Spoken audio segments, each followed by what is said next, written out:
Deus abençoe a cada um nesta noite, mais esta programação, que o Senhor Jesus Cristo possa tocar na tua casa, no teu lar, na tua alma, como sempre Ele tem feito através de cada culto, de cada transmissão que tem sido realizado através deste pequeno trabalho do canal A Voz do Profeta.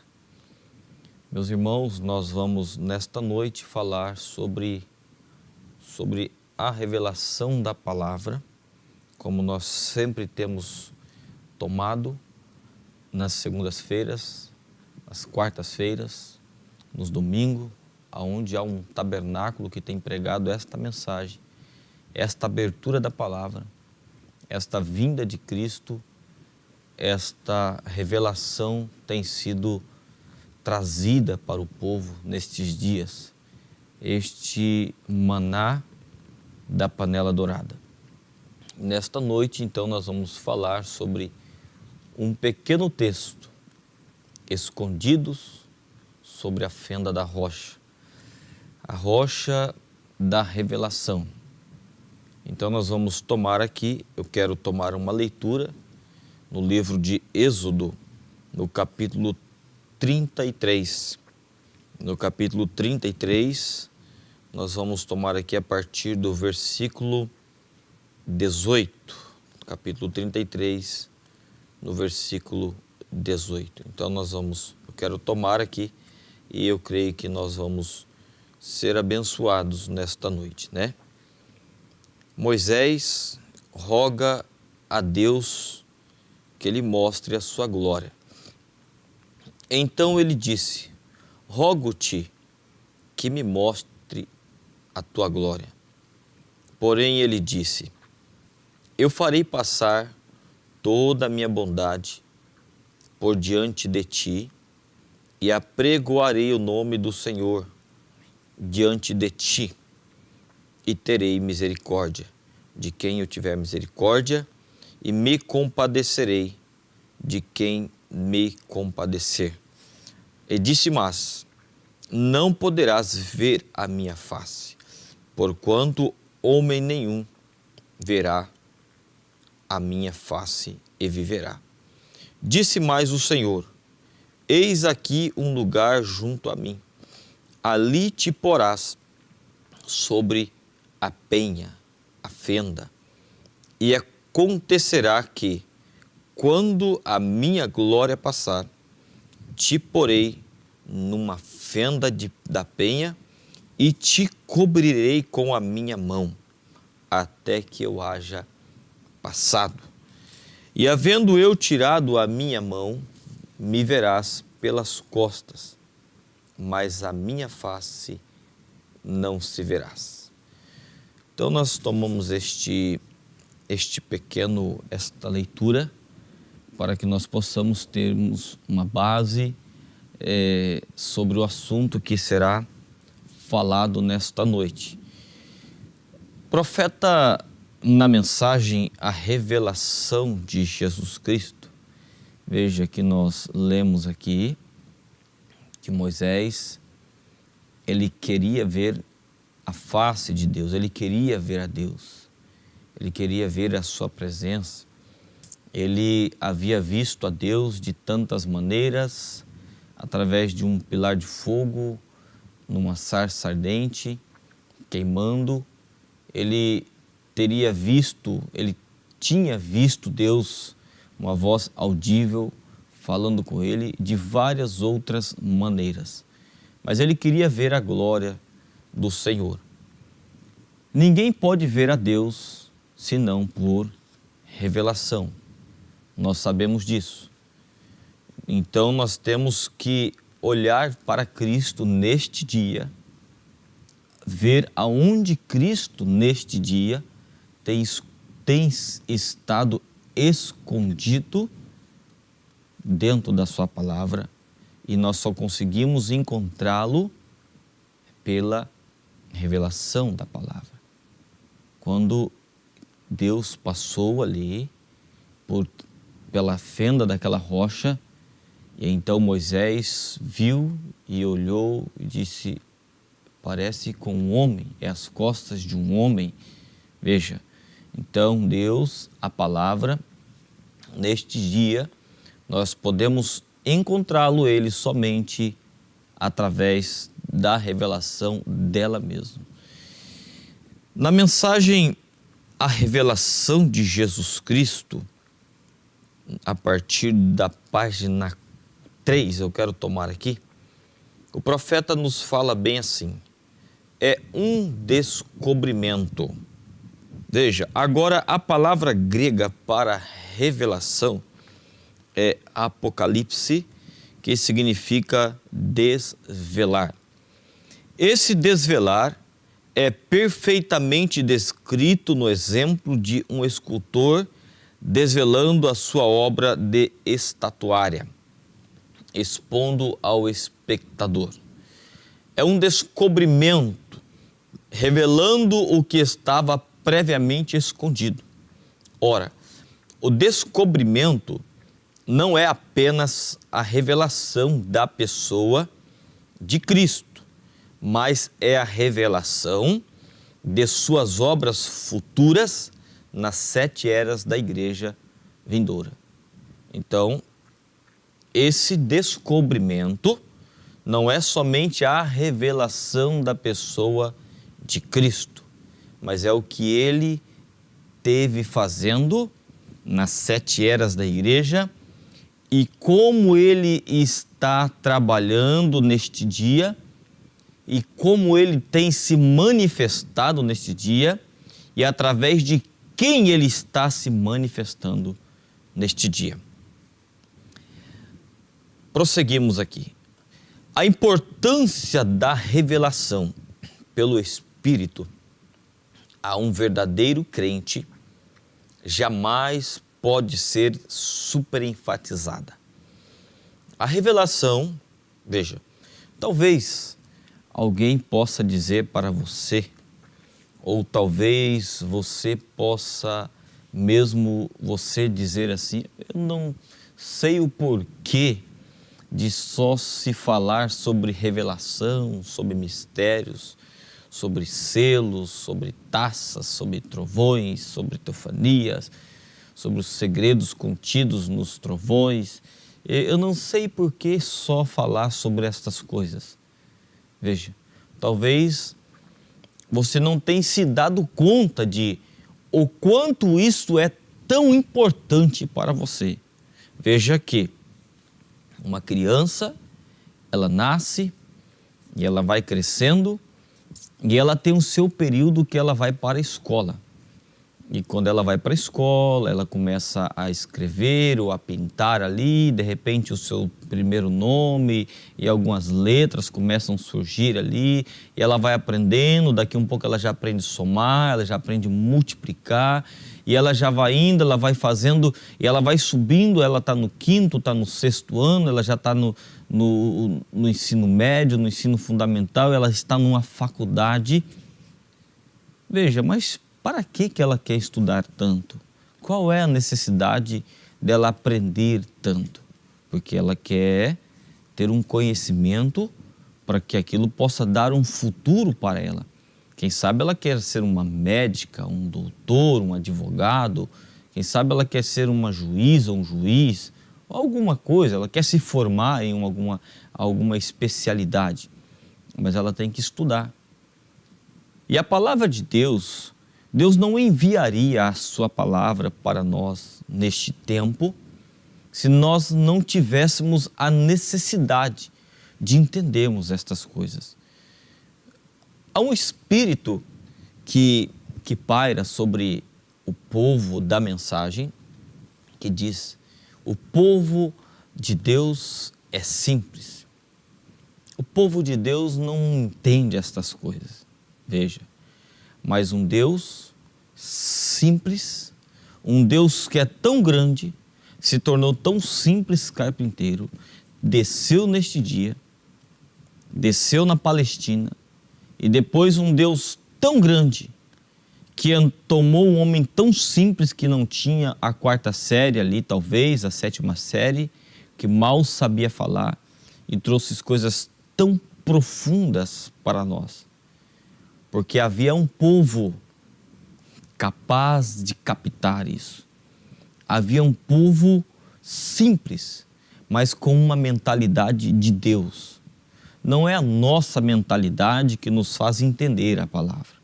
Não é o nosso entendimento, o nosso arrazoamento que nos fará entender ou captar os mistérios. Mas é a mente de Cristo. A mente de Cristo, o profeta diz agora, vamos entrar na parte profunda da mente de Deus. É a mente de Cristo em você que te faz entender estas coisas. Não somos nós entendendo, é Ele em nós. Então, o profeta diz, a revelação significa mais a você do que você talvez se dê conta. Agora, eu não estou falando acerca deste livro de Apocalipse a você. Eu estou falando acerca de toda a revelação. Ela é tremendamente importante para a igreja. Você se recorda em Mateus 16, onde Jesus disse aos discípulos esta pergunta, ele fez: quem dizeis os homens ser o Filho do Homem? E eles disseram, uns João Batistas, outros dizem que tu és Elias, e outros Jeremias ou um dos profetas. E disse-lhes ele, e vós? Aí ele então se virou para os seus 11, os seus discípulos, para os 12 discípulos ali. Ele se virou para a sua igreja, para o seu povo ali, e disse, mas e vós? Quem dizeis que eu sou? E Simão Pedro, respondendo, disse, tu és o Cristo, o Filho do Deus vivo. E Jesus, respondendo, lhes disse, bem-aventurado és tu, Simão Bar-Jonas, porque tu não revelou a carne e o sangue, mas o meu Pai que está nos céus. Pois também eu te digo que tu és Pedro, e sobre esta rocha, ou seja, sobre esta pedra, edificarei a minha igreja. Pedra, rocha, revelação. Amém? Edificarei a minha igreja, e as portas do inferno não prevalecerão contra ela.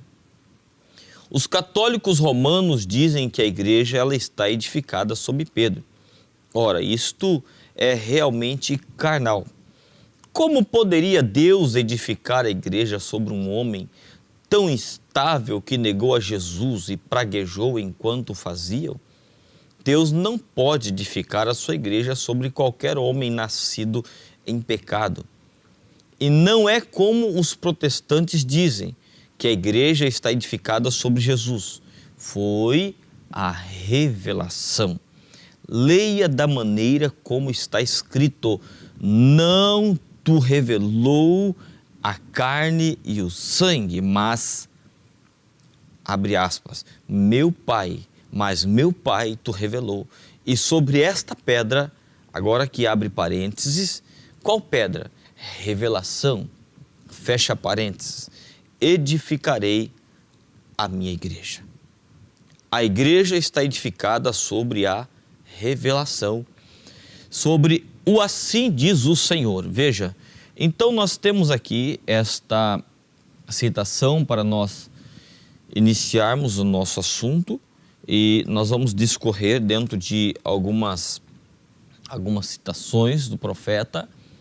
Eu quero tomar aqui na mensagem Mostra-nos o Pai, e isto nos basta. O profeta pregou esta mensagem em 1950 e nós já somos familiarizados desta história, mas eu gostaria de tomar esta pequena história.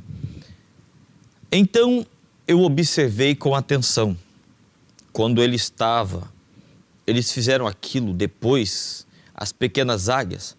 A mãe águia viu aquilo. Quando viu aquilo, o que era.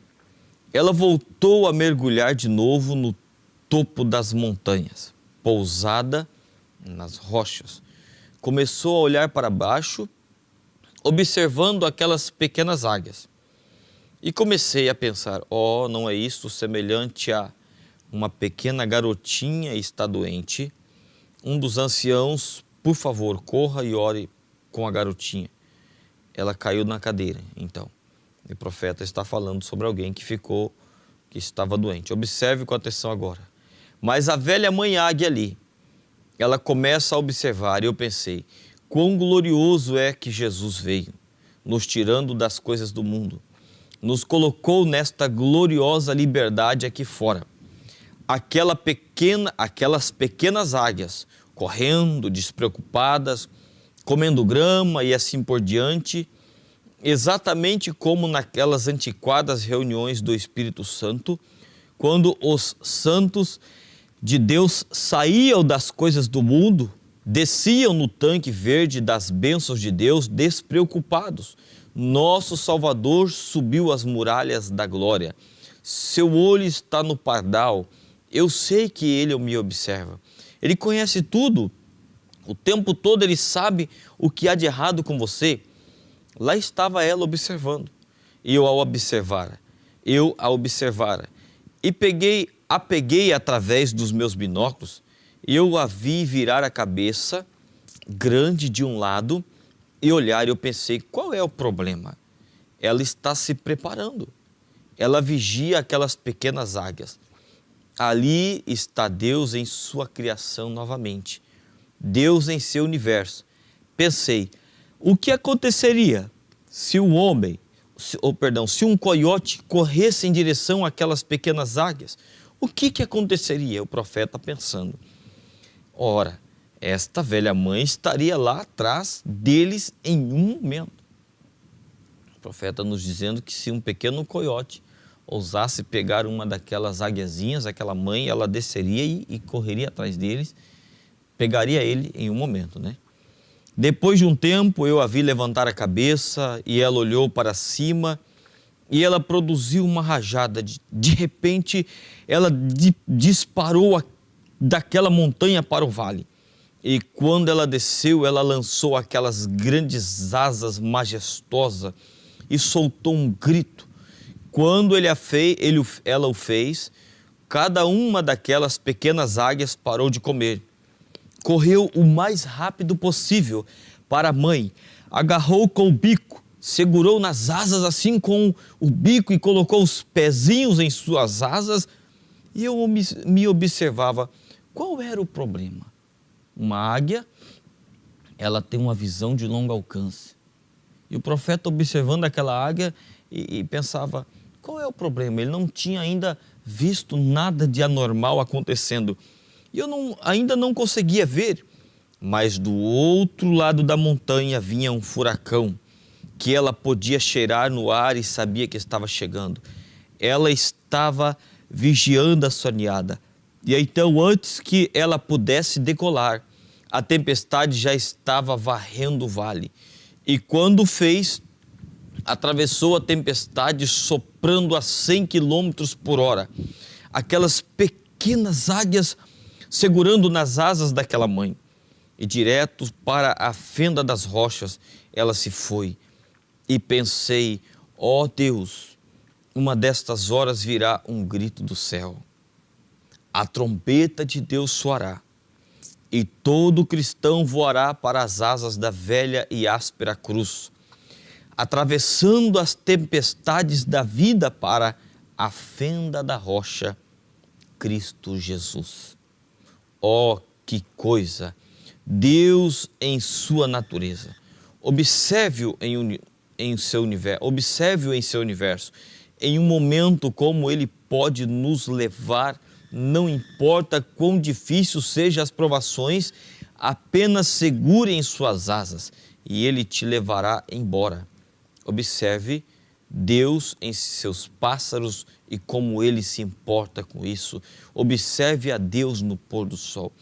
Então veja, o profeta, ele vem nos mostrando sobre aquela mãe águia, que ela então ela mais rápido possível, quando ela percebeu aquela tempestade, quando ela percebeu aquela tormenta, então ela correu e pegou os seus filhotinhos e atravessou aquela tempestade, porque ela tinha uma visão, ela tinha a revelação do que estava acontecendo, o que estava vindo ali na frente. Veja, o profeta, na mensagem eu quero tomar aqui na mensagem dos 7 selos, no parágrafo 74, do primeiro selo. Veja bem, nós estamos saímos de um tempo chamado eras da igreja.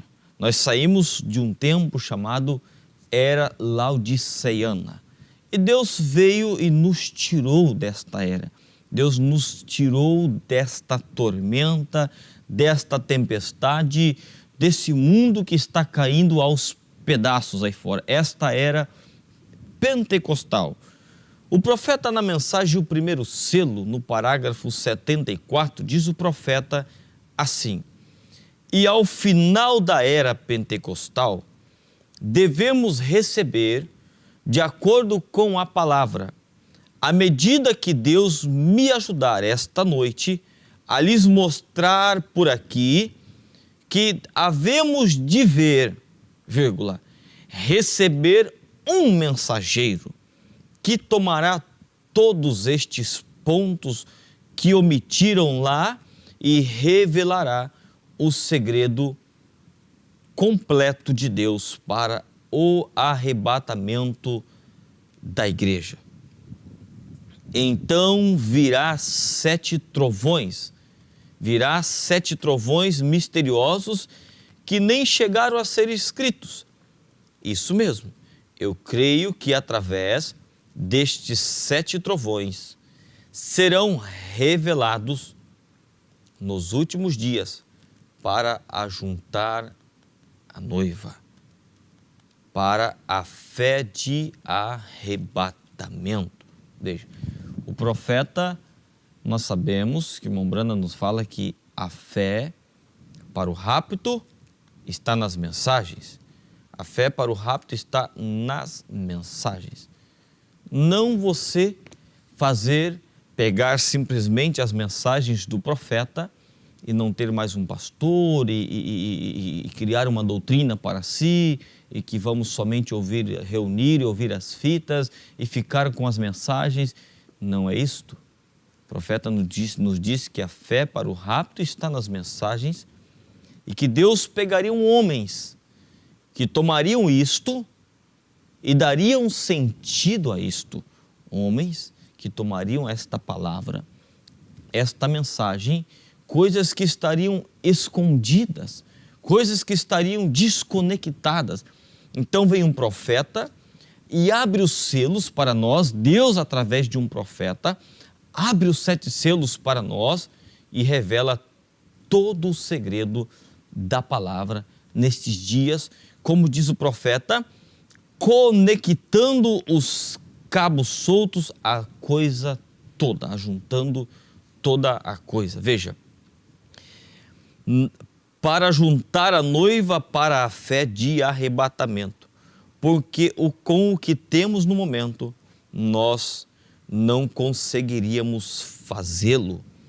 Há algo, temos de avançar. Veja bem, se você observar aqui no parágrafo anterior, o profeta nos diz aqui que e no final da era pentecostal.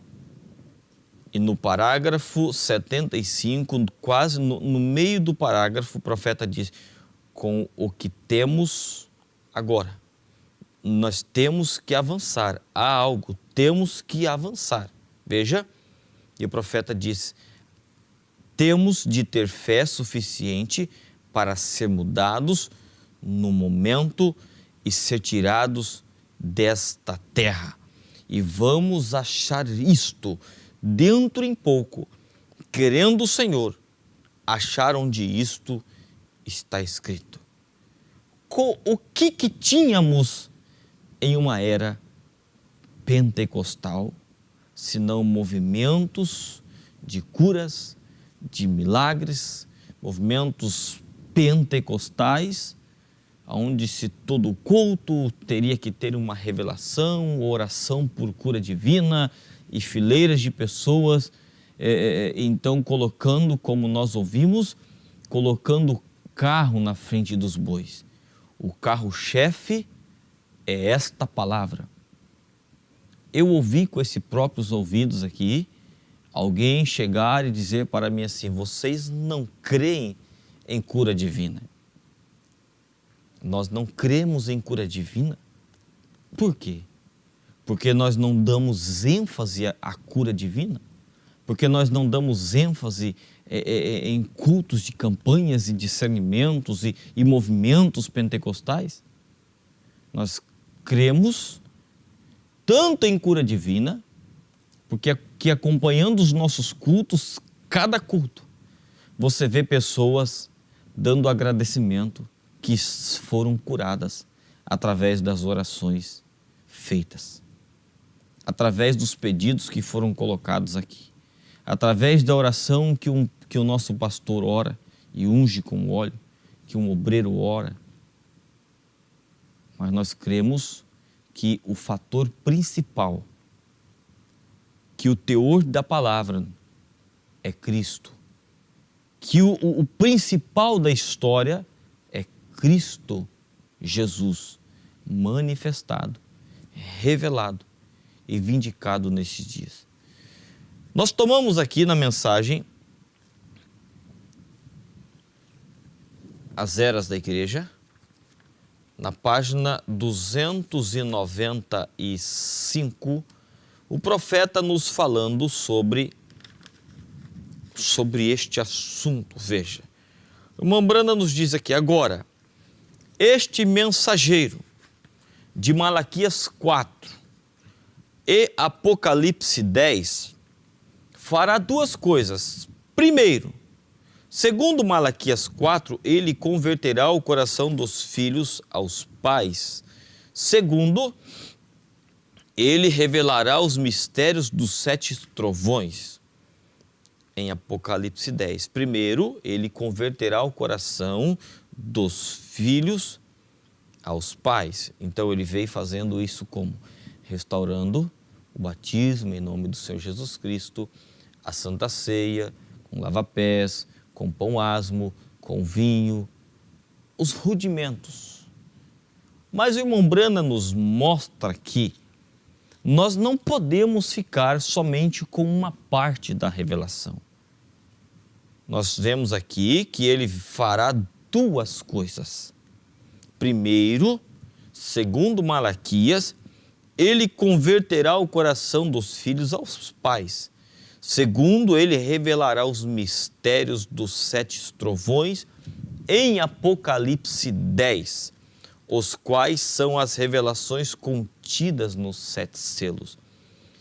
Serão estas verdades mistérios divinamente reveladas, que literalmente converterão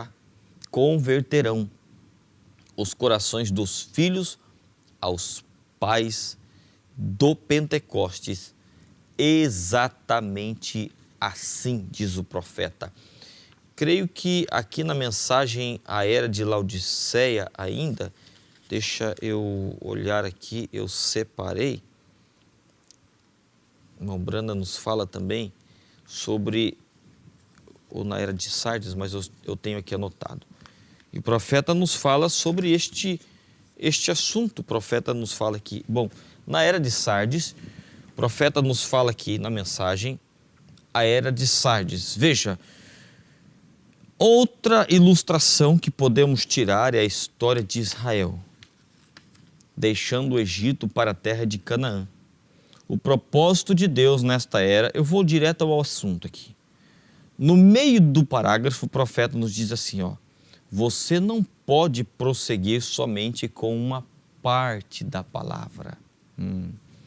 Então, quando você diz assim, não, eu não preciso destas coisas, eu não preciso desses mistérios, eu não preciso de selos, de trovões, eu não preciso dessas coisas. Apenas que eu seja batizado em nome do Senhor Jesus Cristo, que eu lavo os pés, que eu tomo a Santa Ceia correta, que eu creio em um profeta. Tá bom. São apenas rudimentos. Veja, o profeta diz aqui, ó, você não pode prosseguir somente com uma parte da palavra.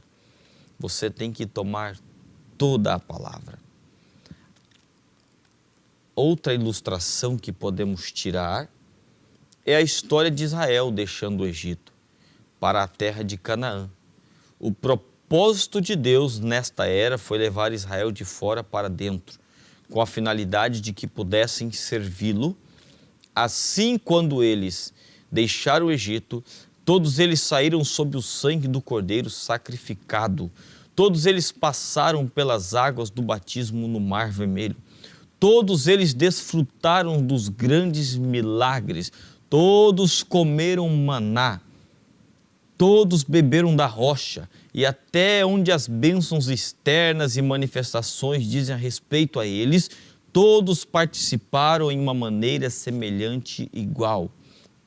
Mas quando eles chegaram a Moabe, aqueles que se associaram à festa de Baal-peor, todos eles morreram. Vê o porquê que tem muitos morrendo neste dia? Dentro da estrutura da mensagem. Quando se rejeita esta palavra, quando diz que não precisa dessas coisas, quando se rejeita esta mensagem da hora, quando se diz assim, esta nuvenzinha, esta doutrina da nuvem, esta vinda, a Bíblia diz que todos eles morreram, recusaram a palavra. Todos eles morreram, suas carcaças caíram no deserto, porque houve aqueles que recusaram a palavra de Deus e se desviaram dela. Ora, é disto que fala em Hebreus capítulo 6, versículo 1 e 9, o que veio a ser produzido na era de Pérgamo. Você não pode, aqui é onde eu já li no começo para vocês, você não pode prosseguir somente com uma parte da palavra. Você tem que tomar toda a palavra. Há pessoas que parecem envolvidas nas coisas de Deus quase 100%. Elas são como Judas. Ninguém senão Jesus conhecia Judas exatamente o que Israel fez. Ninguém conhecia, senão Jesus conhecia exatamente que espécie de pessoa era Judas.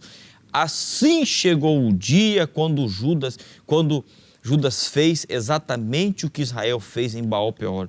Ele decidiu que devia se associar com as forças da falsa vinha, entrar na organização financeira e política da religião do antipalavra, anticristo, e ele o fez. Ele era nécio e outros 11 não eram. Eles não poderiam ser porque eles eram eleitos. Assim, quando Judas saiu e traiu o Senhor, seu nome foi removido do livro da vida. Apocalipse, capítulo 22, versículo 19. Veja bem, então, que nós estamos aqui falando nesta noite sobre esta rocha, esta revelação, esta fenda da rocha. Esta mãe águia, quando ela viu o grande perigo que estava vindo, então ela correu para a fenda da rocha. A noiva de Cristo neste dia, ao perceber o grande perigo, a grande tempestade que se aproxima, então ela alça voos, ela corre para a fenda desta rocha que é a palavra, é Cristo. Eu quero tomar aqui mais alguns minutos, alguns parágrafos, nós temos alguns minutos ainda.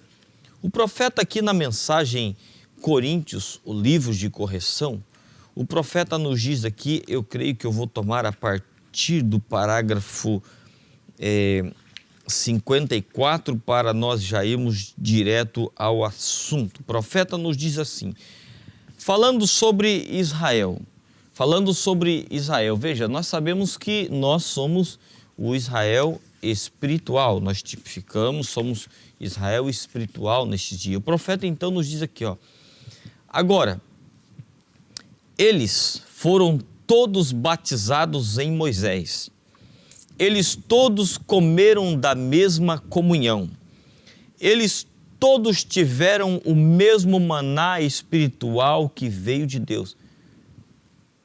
Não são todos que têm esta mensagem? Não são todos que têm comido deste maná? Que têm se alimentado desta palavra? Não são todos que têm olhado para isso e dito, eu creio nesta mensagem. Oh, como eu creio piamente nesta mensagem e daria a sua vida por ela. Mas vamos observar aqui que nem todo Israel era Israel. Nem todos que saíram entraram. Nem todos que saíram de uma terra chamada Egito entraram em uma terra, em uma nova terra, Canaã. Eles todos tiveram o mesmo maná espiritual que veio de Deus. Todos eles comeram a mesma coisa e hoje nós vamos por aí, ouvimos a palavra, regozijamos nela e tomamos o maná e o comemos e dizemos, oh, aleluia, isso é bom, oh, eu aprecio isto. Sim, eu fui batizado na igreja, eu tomo e faço a minha confissão, eu coloco o meu livro no nome, eu sou um membro da organização. Tudo isto é perfeitamente em vão, se não há algo que Deus tenha feito. Se não há algo que Deus tenha feito, se é aquelas coisas que você fez, elas são as coisas que sua fé produziu. Mas a menos que Deus tenha feito algo para você, para o novo nascimento. Agora, apenas um momento agora. Agora o versículo 4 diz o profeta. E beberam todos de uma mesma bebida espiritual, porque bebiam da rocha, da pedra, da rocha espiritual que os seguia. E a pedra, a rocha, era Cristo. Eles todos beberam da fonte, eles regozijaram-se. Agora, o que isto significa? O trigo e o joio, ambos regozijaram-se ao receber a água espiritual. Nós vamos à igreja, nós batemos palmas com os demais, nós gritamos com os demais, nós pulamos com os demais, nós louvamos a Deus com os demais, nós profetizamos com os demais, nós falamos em línguas com os demais, nós oramos pelos enfermos com os demais. Mas ele disse, agora ouçam, enquanto vamos apenas um pouco mais adiante. Agora eu quero parar um minuto, pensar nesta pedra, naquela pedra que era Cristo. A pedra era Cristo, ela estava ali na forma literal, como ela está na forma espiritual hoje. O maná, o alimento que é a palavra, que vem de Deus do céu, Cristo é a palavra de Deus. E nós comemos a palavra. Vê como falamos na mensagem esta manhã. Nossas almas buscam e agarram a palavra. Nós vivemos pela palavra. Ele disse, e todos comeram do mesmo maná espiritual e beberam todos de uma mesma bebida. Todos beberam daquela mesma pedra espiritual. e aquela pedra era Cristo. Pense nisto. Agora, como ele dará um fim nisto aqui? Ele está advertindo aqueles coríntios. Cuidado com o que vocês estão fazendo. Quando eu venho entre vós, um tem salmos, um tem línguas, um tem isto, outro tem aquilo, um tem profecia, um tem revelação, outro faz isto, outro faz aquilo. Cuidado, não baseiam a sua fé sobre isto. Jamais. Aquelas coisas estão todas bem, elas têm seus lugares na igreja. Veja, tudo isto está tudo bem. Nós cremos em tudo isso, mas, diz o profeta, elas têm seus lugares na igreja. Mas nunca, jamais baseie a sua salvação nisto. Se sua vida não está ajustada pela palavra de Deus, então é tempo de estar certo com Deus. Agora notem, aquela pedra, esta pedra era a pedra que estava no deserto. Esta rocha era a rocha que estava no deserto. Eu quero que vocês notem que quando Deus chamou Moisés e o enviou ao Egito para libertar os filhos de Israel de sob o fardo de Faraó, ele disse: o que é isto em sua mão? E ele disse: é uma vara. Ele pegou a vara e o lançou no chão e ela se tornou uma cobra. E Moisés fugiu e então ele a pegou. Então ele a pegou e ela se tornou em uma vara na mão. E esta vara, quando ele chegou ao Egito, ele a esticou sobre o Egito e as moscas vieram. Ele a esticou e pragas caíram. Isto era julgamento de Deus. O julgamento de Deus estava no estender da vara. E note, antes que a vara pudesse realmente ser manejada, Moisés colocou a sua mão em seu peito e ela se tornou leprosa. Como todo homem é, para começar, um pecador por natureza. Não há outro caminho. Você é nascido no pecado, formado em iniquidade. Vem ao mundo falando mentiras. Você pode ter sido dedicado no altar da igreja de sua mãe. Você pode ter sido aspergido. Você pode ter sido isto, aquilo. Porém, isto é um pecador para começar. Então, ao outro, Deus disse: coloque a sua mão de volta em seu peito, sobre o seu coração. E ele colocou a sua mão novamente, sob a comissão de Deus. Tivemos um pequeno problema, né? Mas creio que já retornamos, né? Então, nós vamos dar aqui a sequência, né? Eu creio que já está tudo bem. Veja que, continuando aqui, veja bem, e o profeta então vem nos dizendo: veja, coloque a sua mão sobre o seu peito em volta, sobre o seu coração, e ele colocou a mão novamente sob a comissão de Deus, como nós fomos trazidos primeiramente, a sua mão, um leproso. Você foi trazido por Deus, primeiro um pecador, não por escolha, porém por natureza. Então você volta novamente e quando ele tirou, a mão estava limpa e perfeita, mostrando que esta mão, antes que ela pudesse assinar a vara de julgamento, tinha que ser limpa antes que pudesse assinar. E qualquer ministro, qualquer mestre, eu ouvi algo esta manhã que de fato esquentou o meu sangue, quando eu liguei o meu rádio, pouco antes de eu vir, sem desconsiderar se há alguém aqui relacionado à pessoa. Não quero feri-lo, mas é hora. E Deus me ajude sempre a ser um cristão suficiente para colocar. Fazer o que é preto, preto e branco, branco. Ser honesto. Eu vi alguém cantando e disse: eu tenho o meu testemunho. E leu uma escritura e pregou a partir do primeiro salmo: bem-aventurado o varão que não se assenta na roda dos escarnecedores, nem se detém no caminho dos pecadores. Sabe quem era? Aquele roqueiro Jimmy Osborne, pregando o evangelho no rádio. Irmão, se alguma vez houve uma desgraça, uma pessoa como esta não tem nada a ver com a palavra do Deus vivo.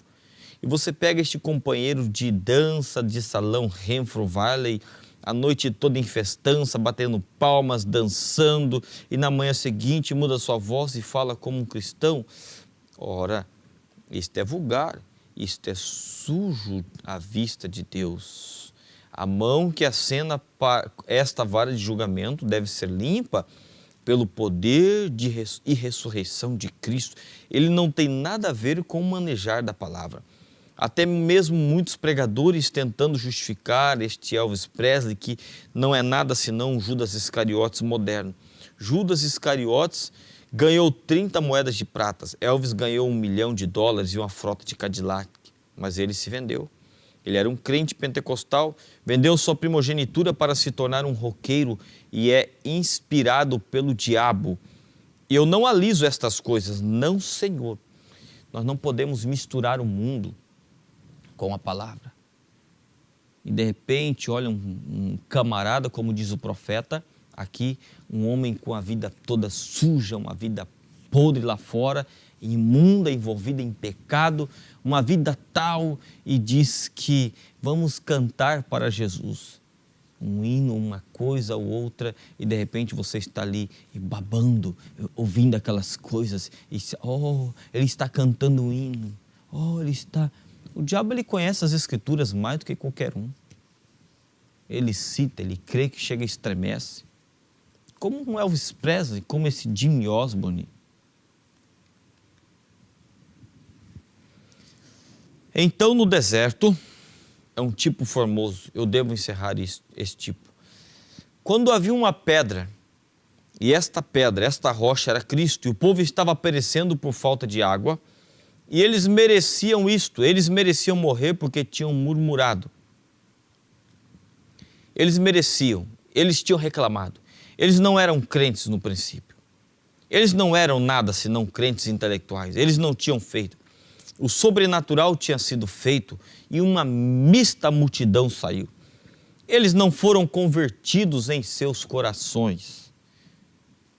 Veja o que te faz você crer em toda essa palavra. Quando você rejeita esta palavra, você é simplesmente um crente. Mas quando você pousa na fenda desta rocha, quando você entra na fenda da rocha, quando você esconde neste pavilhão, no oculto do meu pavilhão, Deus tem te escondido. No oculto do pavilhão, em um lugar oculto, Deus tem te escondido. Uma força Deus tem colocado dentro de você. Uma igreja que estava escondido nas eras laodiceanas, Deus tira um povo e da igreja Deus tira a sua noiva. Então, quando você rejeita esta palavra, quando você nega esta verdade neste dia, o irmão Branda disse aqui, eles tinham reclamado, eles não eram crentes no princípio, eles não eram nada senão crentes intelectuais. Eles não tinham feito, o sobrenatural tinha sido feito, e uma multidão mista saiu. Eles não foram convertidos em seus corações. Havia somente 3 no grupo que conhecemos, Moisés, e Arão e Caleb, Miriam. E Miriam mostrou os seus pecados também quando ela riu, porque Moisés casara-se com uma jovem de cor e disse, não havia qualquer outra jovem para se casar? E assim por diante, e ele poderia tê-lo feito. E Deus não se agradou disto e atingiu-se com lepra. E seu próprio irmão clamou e disse, você permitiria se sua irmã morrer daquela maneira? E Deus disse a Moisés para vir diante dele. E ele foi e intercedeu por Miriam. E ela não viveu muito depois disso. Não, irmão. O que Deus faz é perfeito. Nós não temos nada a ver que colocar as nossas mentes nisto. Apenas deixe isso da maneira que é. Deus fez isto, Deus disse isto. Isto está estabelecido. Não venha você querer negar que os trovões não foram revelados. Não venha você querer negar que os selos não foram abertos. Não venha você querer negar que o 7º selo não tem sido aberto. Deus tem feito isto. Deus tem feito isto e deixe isto como está. Isto está estabelecido. Apenas tome isto, ou não sabe como. Se eu pudesse explicar isto, então eu seria igual a Deus. Eu não posso explicar isto. Eu apenas creio nisso. Isto é tudo. Isto é tudo que eu tenho que fazer. Ninguém tem que explicar isto, porque isto está além de nossos intelectos. Isto está além da nossa inteligência. E isto é Deus que faz. Isto não pode ser explicado. Eu apenas aceito isto pela fé. Senhor, esconda-me em Ti, Senhor. Esconda-me em Ti, Senhor. Nós queremos estar escondido. Mas o meu pastor, ele ensina assim. Mas a minha igreja, ela ensina assim. Isto é um espírito laodiceano. É um domínio feminino. A minha igreja. A minha igreja ensina. Na minha igreja nós não pregamos assim. Mas o profeta nos ensina assim. A mensagem nos mostra assim. Então deixa isso estabelecido como foi estabelecido. Esconda-me em Ti, Senhor, neste dia. Nós queremos estar escondido em Cristo, no oculto do Teu pavilhão. Um rapto secreto, um povo que foi tomado, escondido, um povo que tem recebido diretamente de Deus, um povo que saiu da era laodiceana e o mundo não consegue entender e ver estas coisas. Diz o Senhor Jesus: o mundo não me verá mais, mas vós, você e eu, me vereis. O profeta diz: quem? Os crentes. Você que tem visto essa vinda, esta palavra. Você que tem estado oculto na fenda desta rocha, escondido na palavra nesse dia. É por isso que você olha para você e olha para a Bíblia, e você cada dia você quer se parecer cada vez mais com Cristo, como aquele hino antigo que nós cantamos: quero parecer com Cristo cada dia, a cada amanhecer, a cada culto. Nós queremos vir e pedir: Senhor, eu quero parecer contigo. Senhor, nós queremos entrar na Tua presença. Esconda-me em Ti, Senhor. Como aquele astronauta foi escondido naquela cápsula e de repente um botão foi acionado, ele foi introduzido para cima e ele não pôde fazer nada. Assim é que nós estamos. Entramos nessa cápsula, a palavra, e o poder tem nos colocado, nos elevado mais alto, escondido na fenda desta rocha, desta revelação. A noiva está escondida na revelação. A revelação, ela é tão importante para você quanto você se dê conta. Ela é tão importante para você quanto você se dê conta. Estamos já encerrando. Quero somente tomar mais alguns parágrafos aqui, e talvez não tenhamos tempo. Todos nós, diz o profeta, e note o que aconteceu. A única maneira pela qual eles podiam seguir esta água da pedra, da rocha, seria se a vara de julgamento tivesse atingido a pedra. E Moisés atingiu a pedra, o julgamento de Deus atingiu sobre a pedra. E quando fez, ela deu as suas águas. E pessoas ficaram absolutamente, Deus estava apenas permitindo elas morrerem, porque elas tinham descrido neles.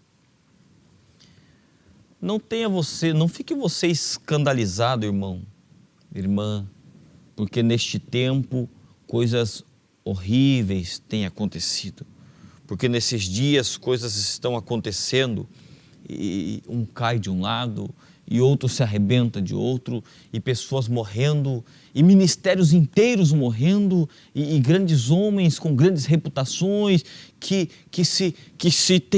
criam um nome para si, morrendo. Olhe para a palavra. Olhe para Cristo. Peça para Ele assim: Senhor, esconda-me na Tua palavra.